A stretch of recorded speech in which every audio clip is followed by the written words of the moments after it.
గాక కూడి వచ్చిన సంఘం అంతటికి నా హృదయపూర్వకమైన వందనాలు. ఒక చిన్న ప్రార్థన చేసుకుని వాక్య దానంలోనికి మనం వెళ్దాం. పరిశుద్ధుడు అయిన మా తండ్రి, ప్రేమ స్వరూపమైన దేవ, నీ ఘనమైన నామమునకు వందనాలయ, కృతజ్ఞతాస్తుతులు, స్తోత్రాలు. అల్పులము, అభాగ్యులము, ఏ యోగ్యతయు అర్హత లేని మమ్మును దేవా, నీ శిలువ యొద్ద మాకు రక్షణను, నిత్య జీవమును, నిత్య సావాసమును కలగజేసి ఉన్నావు. అందును బట్టి మీకు వందనాలు. ఈ సమయంలో నీ సన్నిధిలో నిలబడి అయా మేము నీ వాక్యమును ధ్యానించుకొనిచుండగా నీవు మాకు తోడుగా ఉండము, ఆత్మీయ సత్యములను మాకు నేర్పించి మీ నామమునకు మాత్రమే కేవలం మహిమ, ఘనత, ప్రభావాలు పొందుకున్నామని చిన్న ప్రార్థన యేసుక్రీస్తు నామమున అడిగి వేడుకొనిచున్నాను తండ్రి. ఆమేన్. దేవునికి మహిమ కలుగును గాక. ముందుగా ఏ యోగ్యత లేని నాకు దేవుడు ఇటువంటి ఒక తరుణాన్ని ఇచ్చినందుకు ఆయనకు హృదయపూర్వకమైన వందనాలు చెల్లిస్తూ ఉంటున్నాను. అలాగే ఆత్మీయతలో ఎదగటానికి ఎంతగానో ప్రోత్సహిస్తున్న సేవకులకు కూడా నా హృదయపూర్వకమైన వందనాలు. యేసు ప్రభుల వారు శిలువలో మాట్లాడిన 7 మాటలను మనము ధ్యానించుకుంటూ వస్తున్నాము. అందులో ఈ మాట చివరి మాట. కాబట్టి మనమందరము ఆ చివరి మాటని ధ్యానించుకుందాం. లూకా సువార్త 23వ అధ్యాయము 46వ వచనము నేను చదువుతాను. అప్పుడు యేసు గొప్ప శబ్దముతో కేక వేసి, తండ్రి, నీ చేతికి నా ఆత్మను అప్పగించుకొనుచున్నానెను. ఇలాగు చెప్పి ప్రాణము విడిచెను. గమనించండి, ఇక్కడ ఆయన శిలువలో ఉన్నంతసేపు కూడా తనలో ఆత్మ ఉంది, ప్రాణము కూడా ఉంది. అది మనకు స్పష్టంగా తెలుస్తుంది కూడా. ఎందుకంటే అంతకు మునుపు మాట్లాడిన మాటలు కూడా ఆయనలో ప్రాణం ఉంది కాబట్టే మాట్లాడటం జరిగింది. అయితే ఏ సమయమున ఆయన తన ఆత్మను అప్పగించాడో, దేవునికి తన ఆత్మను అప్పగించాడో, ఆ మరుక్షణమే తన ప్రాణము విడిచెను అని చెప్పి మరి మనకు వాక్యం సెలవిస్తుంది. అయితే ఈ ప్రాణమును, ఈ ఆత్మను గురించి మనము కొంచెము వివరంగా తెలుసుకోవాలి. సాధారణంగా ఇప్పుడు ఉన్న టెక్నాలజీ ప్రకారంగా చూసుకుంటే మన మొబైల్ అనుకుందాం. ఈ మొబైల్లో సాఫ్ట్వేర్ ఉంది, మనము ఆపరేట్ చేయడానికి తగిన అనుకూలమైన బటన్స్ అన్నీ ఉన్నాయి. అయితే ఇందులో బ్యాటరీ కూడా ఉంటుంది, కానీ అందులో ఛార్జింగ్ లేకపోతే అది ఉపయోగపడదు. అలాగే మనుషులకి తగినట్టుగా దీన్ని సృష్టించారు లేదా తయారు చేశారు. గమనించండి, ఈ బ్యాటరీలో కూడా ఒక ఎనర్జీ అనేది ఉంటేనే ఇది రన్ అవుతుంది. ఈ ఫ్యాన్ నడుస్తుందంటే దానికి కూడా ఒక ఎనర్జీ కావాలి. ఇప్పుడు నేను మాట్లాడుతున్న ఈ పరికరం కూడా ఇలాగ పనిచేస్తుందంటే దీనికి కూడా ఎనర్జీ కావాలి. అయితే దేవుడు ఈ సృష్టిని ఎంత అద్భుతంగా సృష్టించాడో మనము ఆలోచిస్తే, ఇప్పుడు మనుషులుగా మనము ఉపయోగించుకోవడానికి అనుకూలమైన ప్రతి దానిని మనకిచ్చిన దేవుడు జ్ఞానముతో మనము సృష్టించుకున్నట్లయితే, దేవుడు ఆ దినములలో అంటే ఈ సృష్టించబడక మునిపే తాను ఒక సృష్టిని సృష్టించుకున్నాడు. తన కొరకు, తనని మహిమపరచుట కొరకు ఆయన ఒక సృష్టిని సృష్టించుకున్నాడు. దానినే మనం పరలోకమని పిలుస్తూ ఉంటాం. అయితే ఆయనకి వాటన్నిటిని బట్టి ఒక సంతోషము కలగలేదు. కానీ ఈ భూమిని సృష్టించినప్పుడు తన పోలికన ఆయన మనలను సృష్టించాడు, అనగా ఆదాముని సృష్టించాడు.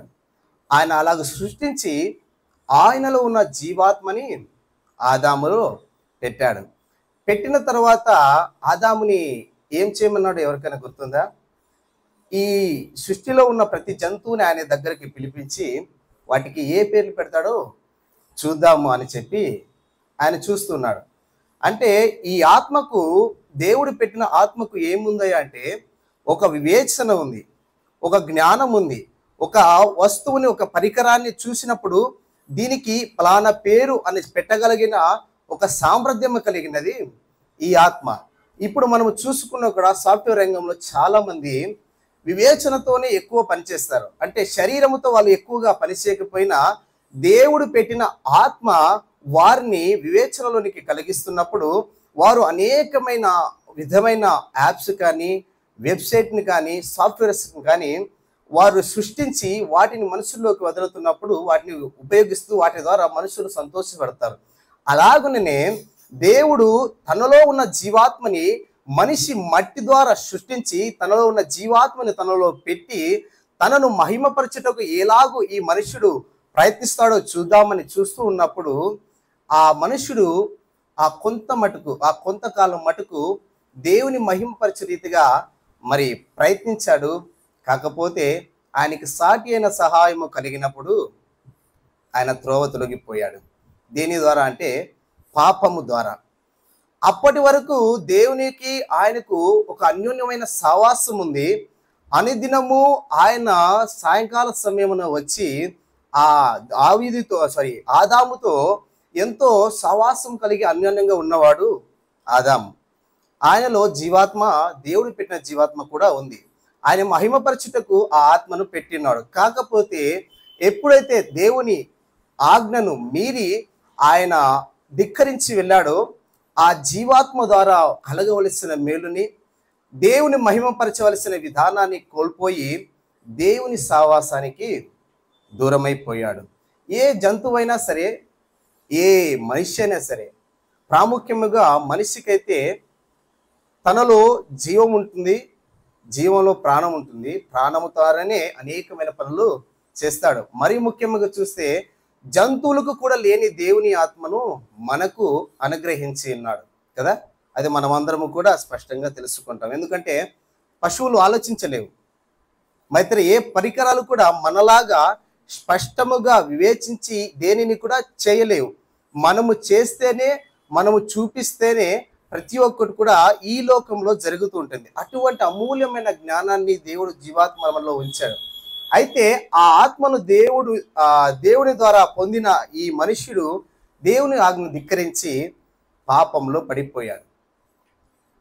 పాపంలో పడి ఏదైతే జీవంలోనికి సహవాసంలోనికి ఉండవలసిన ఈ మనుష్యుడు దేవుని నుంచి వేరై మరణంలోనికి, ఆత్మ అనేది ఎప్పటికీ మరణించదని మనము అనేక సార్లు వింటూనే ఉన్నాము. అంటే ఆత్మకు మరణం లేదు. మనము ఇప్పుడు ధరించుకున్న మన శరీరము మట్టిలో కలిసిపోతుంది, కానీ ఆత్మ ఎప్పటికీ కూడా మరణించదు. అందుకనే మరి ప్రసంగంలో మనం చదువుకుంటాం కదా, మన్ను అనేది మట్టిలో చేరదు కానీ తిరిగి ఆత్మ దేవుని యొద్దకే వెళ్తుంది. అంటే మనలో ఉన్న ప్రతి ఒక్కరిలో ఉన్న ఆత్మ అది ఎవరిని యొద్ద నుంచి వచ్చిందయ్యా అంటే దేవుని యొద్ద నుంచి మనకి ఇది సంక్రమించింది. ఇది తల్లిదండ్రులుగా మనకు శరీరము ధరించినాము, కానీ ఆత్మ అయితే దేవుని యొద్ద నుంచి వచ్చింది. ఈ ఆత్మను మనుష్యుడు దేవుని మహిమపరచుటకు ఉపయోగించుకొనకుండా ఆదాము చేసిన పాపము ద్వారా దూరమై నరకమునకు, అంటే నిత్య నరకమునకు పాత్రుడుగా ఉన్నప్పుడు యేసు ప్రభుల వారు ఈ లోకంలోనికి ఉద్భవించడం జరిగింది. అది మనందరికీ బాగానే తెలుసు. ఎందుకంటే అనేక మంది ప్రవక్తలు కూడా ఆయన ఉద్భవిస్తాడు, ఆయన రక్షిస్తాడని చెప్పిన ఆనవాళ్ళు మనకి అనేకమైనవి కనిపిస్తుంటాయి. అయితే ఈ సహవాసాన్ని పోగొట్టుకున్న ఈ మనుష్యుడు అంధకారము చేత లేదా అవివేకము చేత బుద్ధి లేని వాడిగా మారిన ఈ మనుష్యుని తిరిగి ఆయన సహవాసములోనికి ఆయన రప్పించటానికి యేసు ప్రభుల వారు ఈ భూమిపైకి వచ్చి ఆయన పుట్టినది మొదలుకొని ప్రతి విషయము కూడా ఆయన మనకు మాదిరిగా ఉంచిపోయాడు.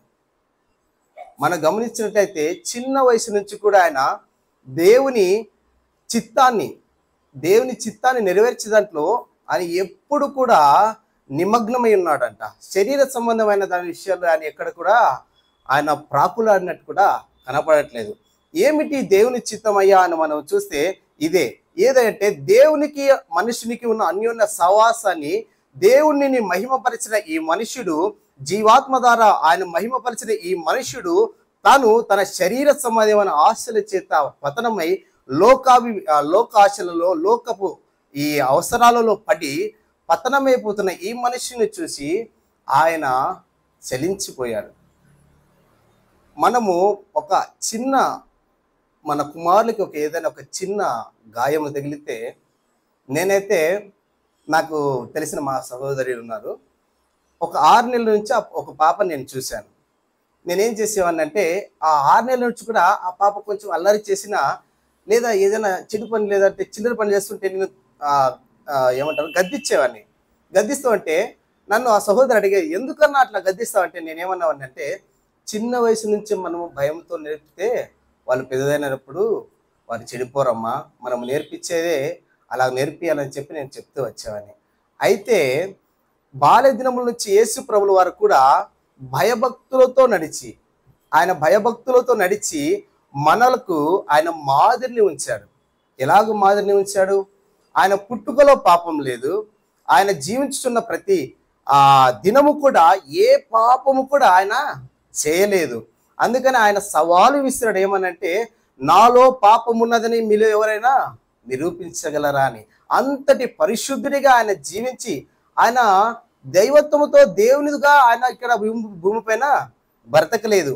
మనము ఏ జీవాత్మనైతే కలిగి ఉన్నామో, మనము ఏ శరీరాన్ని అయితే ధరించి ఉన్నామో, ఆ దానినే ఆయన ఆయన ఆయన ధరించి ఈ లోకంలో జీవించి పాపము లేకుండా జీవించి, మరి ముఖ్యంగా పాపము లేకుండా జీవించి చివరికి సిలువలో ఆయన మరణించినప్పుడు తన ఆత్మని నిష్కలంకమైనది గాను పరిశుద్ధమైనది గాను దేవునికి అప్పగించుకున్నాడు. అంత మాత్రమేనా కాదు, ప్రవక్తలు చెప్పినట్టు ఆయన ప్రవచనాలు నెరవేర్పుకు కూడా ఆ మాటను ఆయన చెప్పడం జరిగింది. ఎలాగంటే ఆదికాండం మనం చూసినప్పుడు మోషే దగ్గర మరి దేవుడు ఒక మాట అంటాడు, ఏమంటే, మీలో నీ వంటి ఒక ప్రవక్తను నేను పుట్టిస్తానని చెప్పాడు. మోషే కూడా ఇశ్రాయేలు ప్రజలతో ఏమంటాడంటే, దేవుడు మీలో నా వంటి ఒక ప్రవక్తను మీలో పుట్టించును, ఆ దినమున మీరందరూ ఆయన మాటను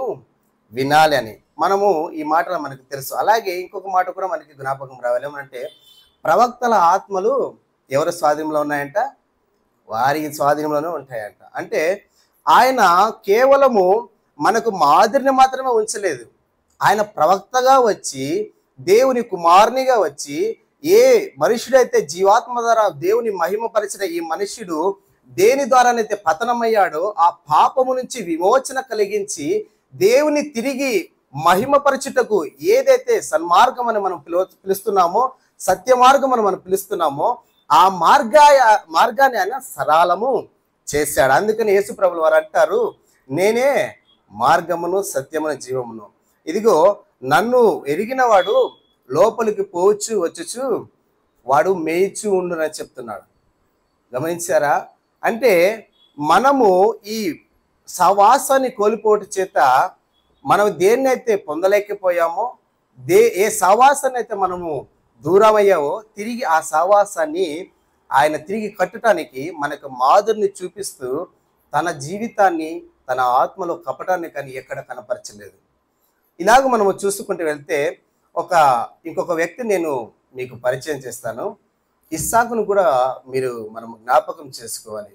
ఎందుకంటే అబ్రహాముకు లేక పుట్టిన కుమారుడు ఇస్సాకు. ఆ ఇస్సాకుని అబ్రహాము చాలా ప్రేమించాడు. ప్రేమించినప్పుడు తనకు పరీక్ష పెట్టినప్పుడు ఇస్సాకుని బలియమని చెప్పినప్పుడు ఆయనతో దాసులు ఉన్నారు, కుమారుడు ఉన్నాడు, కట్టెలు ఉన్నాయి, నిప్పు ఉంది. అయితే బలి ఇవ్వటానికి వెళ్ళినప్పుడు కేవలము కుమారుడు అబ్రహాము గారు మాత్రము వెళ్ళారు. అప్పుడు వెళ్తున్న సమయంలో ఇస్సాకు అడుగుతున్నాడు, ఏమనంటే, తండ్రి, దహన బలి ఇవ్వటానికి కట్టెలు ఉన్నాయి, నిప్పు ఉంది, కానీ మరి జంతువు లేదే, గొర్రె లేదని అడుగుతుంటే దేవుడే చూసుకుంటాడయా అంటున్నాడు.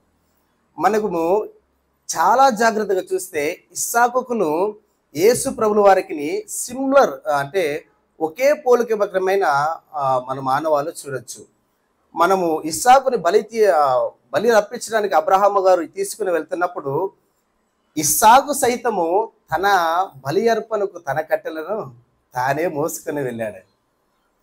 అదే యాజ్ ఇట్ ఈజ్గా మనము చూస్తే యేసు ప్రభుల వారు కూడా తన సిలువను ఎత్తుకుని, అది కూడా కర్రే, 150 కేజీలు ఉంటుందని కూడా మనము చదువుకున్నాం కదా. ఆ 157 కేజీలు కలిగిన ఆ కర్ర, ఆ చెక్కను మోసుకుంటూ ఆయన కూడా కొండ ప్రాంతానికి వెళ్ళాడు. అయితే అబ్రహామును పరీక్షించటానికి ఇస్సాకును బలి అర్పించడానికి వెళ్ళినప్పుడు ఇస్సాకుని బలిపీఠం అంతయు కూడా ఆయన అమర్చి ఇస్సాకుని బలి చేయడానికి ఆయన బంధిస్తున్నప్పుడు ఇస్సాకు ఎక్కడ కూడా నోరు మెదపలేదు. అలాగుననే యేసు ప్రభుల వారు కూడా మన నిమిత్తమై ఏ మనుష్యుడైతే ఆయన సహవాసానికి దూరమయ్యాడో ఆ మనుషుని తిరిగి ఆయన యొద్దకు తీసుకునటానికి ఆయన కుమారుని, అద్వితీయ కుమారుని ఈ లోకమునకు పంపి ఆయనని బలి అర్పిస్తున్నప్పుడు కూడా యేసు ప్రభుల వారు నోరు మెదపలేదు. ఎందుకంటే అది ఆయన చిత్తము. నశించిపోతున్న మనల్ని రక్షించటానికి ఆయనని ఈ భూమిపైకి ఆయనను పంపించాడు కాబట్టి ఆ చిత్తాన్ని ఆయన నెరవేర్చాలి కాబట్టి ఎక్కడ కూడా నోరు మెదపలేదండి. ఒకసారి నేనే ఒకసారి అనుకుంటాను, ఒక మనుష్యుడిగా ఉన్న మనమే, లేదంటే ఒక గొప్ప ఉన్నత స్థాయిలో ఒక చదువుకొని ఒక మంచి ఉద్యోగాన్ని సంపాదించి ఉన్న ఒక మనుష్యుడు సడన్గా తన ఉద్యోగము, తన ఆస్తి అంతా వెళ్ళిపోతే అతడు ఏమైపోతాడంటే డిప్రెషన్లోకి వెళ్ళిపోతాడు. కొంతమంది అయితే చచ్చిపోతారేమో, ఎందుకరా మాకు ఈ గతి పట్టింది అని. వాళ్ళు చేసిన తప్పిదాలను బట్టి అవి ఒకవేళ సంభవించి ఉండొచ్చేమో వాళ్ళకి. కానీ యేసు ప్రభుల వారికి సంభవించింది ఎవరి ద్వారా అండి?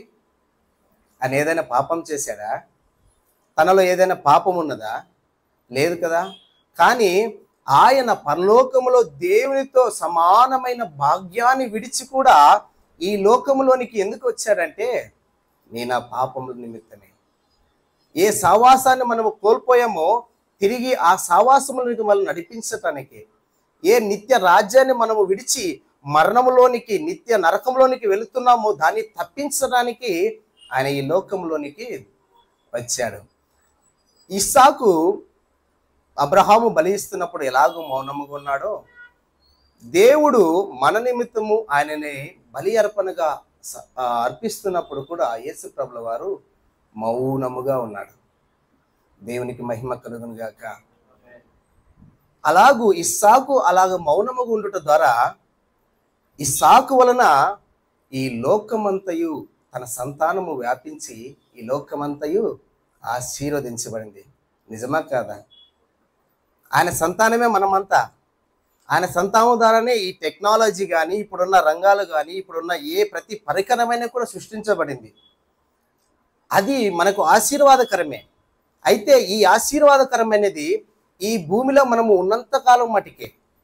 అయితే దేవుడు యేసుక్రీస్తు వారిని బలి ఇస్తున్నప్పుడు ఆయన మౌనముగా విధేయత కలిగి నడుచుకున్న ద్వారా మనం ఒకటే కాదు కానీ సర్వలోకము కూడా ఆశీర్వదించబడింది. దేవునికి మహిమ కలుగును గాక. ఇస్సాకు విధేయత కలిగి నడుచుకున్నట ద్వారా ఈ లోకము ఏ రకంగా ఆశీర్వదించబడిందో యేసు ప్రభుల వారు తండ్రి చిత్తాన్ని నెరవేర్చడానికి తాను విధేయత కలిగి ఏ రకముగా నడుచుకుని సర్వలోకమునకు ఆశీర్వాదకరముగా మార్చబడ్డాడో మనం ఒకసారి పరీక్షించుకుందాం. ఎందుకంటే విధేయత అనేది ప్రతి మనిషికి చాలా అవసరము. విధేయత లేనివాడు వెర్రివాడు. ఎందుకంటే ఏదైనా మనము వింటున్నప్పుడు కానీ లేదా గ్రహిస్తున్నప్పుడు కానీ అది సరి అనేదో కాదో తెలుసుకునకుండా మనము మాట్లాడితే వీడేంద్ర పిచ్చోడా ఇట్లా మాట్లాడుతున్నాడు అంటాడు. ఒకరికి మనం మంచి చెప్పినా కూడా వాడు తిరిగి ఏదరా అంటే వీడికి మంచి చెప్పినా కూడా నన్నే తిడుతున్నా అని అంటాడు. అంటే వాడు విధేయత లేదు, వివేచన లేనివాడు. అలాంటి వాడిగా మనం ఉన్నామా? ఒకసారి మనము పరీక్షించుకుందాం. ఎందుకంటే విధేయత కలిగిన ఈ ఇద్దరిని మనము చూస్తే లోకానికి పరలోకానికి సమస్త సర్వలోకానికి ఆశీర్వాదకరముగా మార్చబడ్డారు. మనము ఇంకొక మాట నేను ఒక మాట మీకు జ్ఞాపకం చేస్తాను. లూకా సువార్త 22:42 వచనము.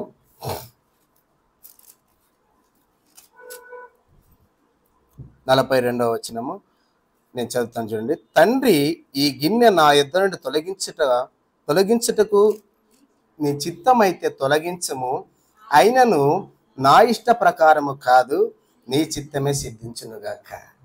దేవునికి మహిమ కలుగును గాక. ఆయనకి శరీరపరంగా బాధ కలుగుతుంది, వేదన కలుగుతుంది. ఏమనంటే నేను దీన్ని అనుభవించాలనా అని.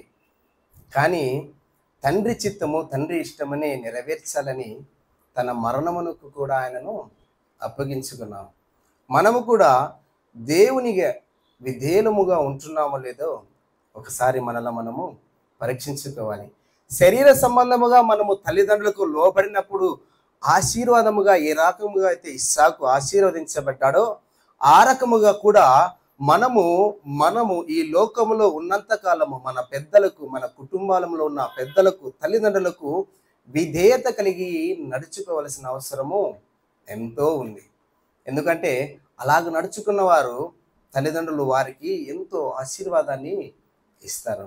మనము శారీరకంగా చూసుకున్నా కూడా ఒకవేళ ఎక్కువగా విధేయత కలిగి నడుచుకునే కుమారుని తల్లిదండ్రులు ప్రేమిస్తారు. ఎక్కువ ప్రేమించి కూడా వాళ్ళకి వాడు ఎంతో మంచోడురా, మీలా కాదు అని చెప్పి ఒక ఇంత ఏదైనా వచ్చే ఆస్తి భాగము కానీ లేదా ఇతర ఏదే వస్తువులని ఇవ్వాలనుకున్నప్పుడు వాడికి ఒక ఇంత ఎక్కువే ఇస్తారు. అవునా కదా?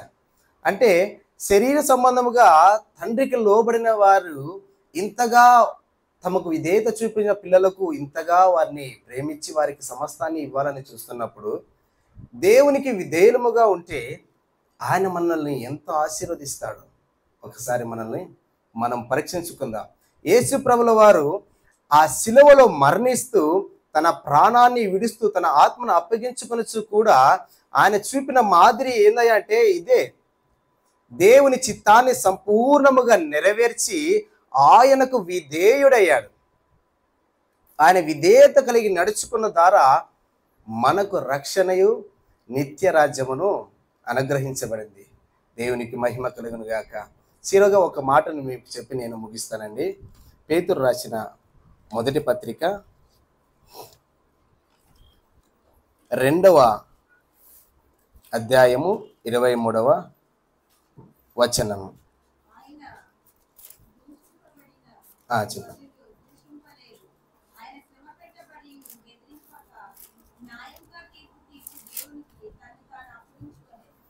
చాలా దేవునికి మహిమ కలుగును గాక. ఇక్కడ పేతురు గారు రాస్తూ యేసు ప్రభుల వారిని గురించి వివరిస్తూ ఏమని చెప్తున్నాడంటే, ఆయన శ్రమ పెట్టబడ్డాడంట, కానీ తిరిగి దూషించలేదంట. దూషింపబడి కూడా ఆయన దూషింపలేదు. ఆయన శ్రమ పెట్టబడి కూడా బెదిరించలేదు. న్యాయముగా తీర్పు తీర్చు దేవునికి తను తాను అప్పగించుకున్నాడు. ఈ మాట నేను చదువుకున్నప్పుడు నా హృదయం చాలా కలత చెందింది. ఎందుకంటే నేనైతే నా స్నేహితులతో నేను అనేక మార్లు చెప్తూ ఉంటాను, ఏమనంటే నేను ఏదైనా తప్పు చేస్తేనే నా తల వంచుతాను. నువ్వు నన్ను కొట్టినా తిట్టినా లేదా ఇతరులు ఏదైనా చేసినా నేను పడతాను. కానీ ఏ తప్పు చేయకుండా నన్ను ఎవరైనా ఏదైనా నేను నిష్కారణంగా అంటే నేను దాన్ని సహించను, చీల్చి చెండాడుతానని నేను చెప్తూ వస్తాను. అయితే ఈ మాట నేను చదివినప్పుడు నా హృదయం చాలా కలతపడింది. ఎందుకంటే దేవునితో సమానమైన ఆ సహవాసాన్ని, ఆ మహిమను యేసు ప్రభులు వారు విడిచి ఈ లోకంలో ఆయన వచ్చి మన కొరకు పడరాని పాటలు పడ్డాడు. ఆయన పట్టుకుంటున్నప్పుడు ఈడ్చుకొని వెళ్ళారని చెప్పి లూకాసు వార్త వివరిస్తుంది. ఆయనకి ఎర్రని అంగుని ధరించి వేసి ఆయన హేళన చేస్తూ కూడా ఆయన్ని కొట్టారు, ముఖం మీద ఉమ్ము వేశారు, సిలువ వరకు ఆయన్ని గేలి చేసుకుంటూ వెళ్ళారు.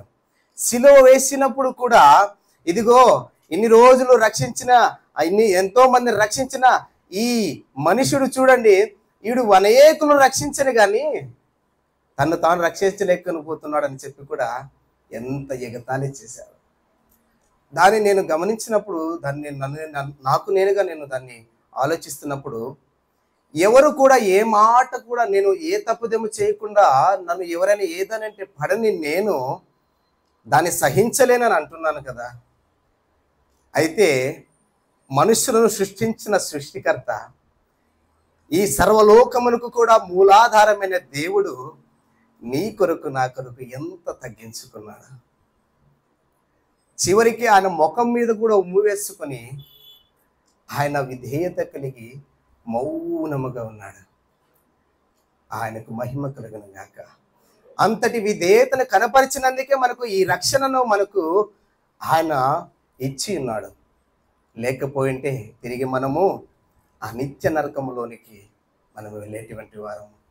కాబట్టి యేసు ప్రభుల వారు తన ఆత్మను అప్పగించు కూడా మనకు ఒక మాదిరిని ఉంచి వెళ్ళాడు. ఏమనంటే, ఈ లోకంలో మనము ఉన్నంత కాలము దేవుని ఆత్మను, జీవాత్మను కలిగిన మనము ఆయనను మహిమపరచుకోవాలని, ఆయనకు మహిమకరముగా మనము జీవించాలి. అందుకనే పౌలు గారు అంటాడు, ఆత్మలో కపటము లేనివాడు ధన్యుడు. మనలో ఇటువంటిది ఏదైనా ఉందేమో, దేవునికి ఆయాసకరమైనది ఏదైనా ఉందేమో, ఒకసారి మనం పరీక్షించుకుందాం. అలాగ పరీక్షించుకొని మనం సరి చేసుకోవటానికి యేసు ప్రభుల వారు శిలువ త్యాగము చేశాడు. అటువంటి శిలువ త్యాగాన్ని మనము ఈరోజు మటుకే కాదు, ఈరోజు ఈ దినము వచ్చిందనే మటుకు కాదు, కానీ నీ బ్రతుకులో, నీ సమయములో, ప్రతి దినము, ప్రతి క్షణము, అనుదినము నువ్వు వాక్యాన్ని ధ్యానిస్తున్నప్పుడు కూడా ఆయన శిలువ త్యాగాన్ని నీవు జ్ఞాపకము చేసుకోవాలి. ఏ యోగ్యత లేదు, అనేక స్టడీస్ కానీ లేదంటే చదువులు, గొప్ప గొప్ప చదివిన వారికి ఈ లోకంలో ఒక ఉద్యోగం దొరకటమే కష్టము. అయితే ఆ లోకంలో నీవు నశింపవు. ఆ లోకంలో నువ్వు ఎప్పుడు కూడా దప్పికొనవు, ఆకలిగొనవు, ఇతర ఏ బాధలు దుఃఖములు ఉండవు. అటువంటి ఆ నిత్య రాజ్యములు నీకు ఉచితముగా దొరికింది అంటే ఆయన కృప కాదా, ఆయన రక్షణ కాదా? అటువంటి ఆ రక్షణని, అటువంటి ఆయన కృపను మనము ఎప్పుడు నిర్లక్ష్యము చేయకూడదు. అటువంటి మనస్సును మనము కలిగి దేవుని యందు బలపడుచు నిత్య రాజ్యములకు హక్కుదారుడుకు మనము ఏ కార్యములు చేయాలో అటువంటి కార్యాలను మనము చేయటకు పూనుకుందాం. దేవుడి వాక్యాన్ని దీవించి ఆశీర్వదించును గాక. ఆమేన్.